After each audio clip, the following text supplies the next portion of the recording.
ಅದ್ರಲಿಂದ ಏನಾಗುತ್ತೆ ಗೋಡೆ ಮತ್ತು ಕಟ್ಟಿಗೆ ನಡುವೆ ಏನಾಗುತ್ತೆ ಕ್ರ್ಯಾಕ್ ಆಗುವಂತ ಗ್ಯಾಪ್ ಆಗುವಂತ ಚಾನ್ಸಸ್ ಇರುತ್ತೆ. ಸರ್, ನಾನಿವಾಗ ಮನೆ ಕಟ್ಟಿಸ್ತಾ ಇದ್ದೀನಿ. ಮನೆ ಬಾಕ್ಲ ಕೂರಿಸುವ ಸ್ಟೇಜ್ಗೆ ಬಂದಿದೆ.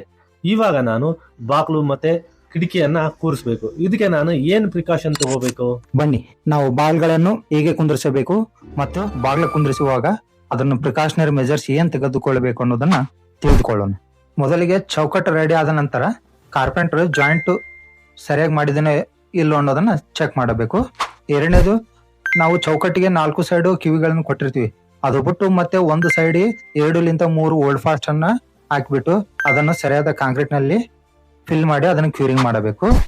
ಮೂರನೇದಾಗಿ, ಗೋಡೆಗಳಿಗೆ ಕ್ಯೂರಿಂಗ್ ಮಾಡೋದ್ರಿಂದ ಅದರ ತೇವಾಂಶ ಚೌಕಟ್ಟಿಗೆ ಬಡದು ಚೌಕಟ್ಟು ಹಾಳಾಗುವಂತ ಚಾನ್ಸಸ್ ಇರುತ್ತದೆ. ಅದಕ್ಕಾಗಿ ನಾವು ಗೋಡೆಗಳಿಗೆ ತಾಗಿರುವಂತ ಕಟ್ಟಿಗೆ ಫೇಸ್ ಗಳಿಗೆ ನಾವು ಈ ತರನಾಗಿ ಬ್ಲಾಕ್ ಪೇಂಟ್ ಅನ್ನ ಅಥವಾ ಆಸ್ಫಾಲ್ಟ್ ಪೇಂಟ್ ಅನ್ನ ಹಚ್ಚಬೇಕು.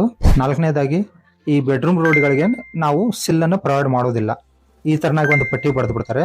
ಇದು ಏನಾಗುತ್ತೆ, ಕ್ಲೈಮೆಟಿಕ್ ವೇರಿಯೇಷನ್ ಆಗಿ ಕಟ್ಟಿಗೆ ಏನಾಗುತ್ತೆ ಹಿಗ್ಗುವಿಕೆ ಮತ್ತು ಕುಗ್ಗುವಿಕೆ ಆಗುತ್ತೆ. ಅದ್ರಲಿಂದ ಏನಾಗುತ್ತೆ ಗೋಡೆ ಮತ್ತು ಕಟ್ಟಿಗೆ ನಡುವೆ ಏನಾಗುತ್ತೆ ಕ್ರ್ಯಾಕ್ ಆಗುವಂತ ಗ್ಯಾಪ್ ಆಗುವಂತ ಚಾನ್ಸಸ್ ಇರುತ್ತೆ ಫ್ಯೂಚರ್ ಅಲ್ಲಿ.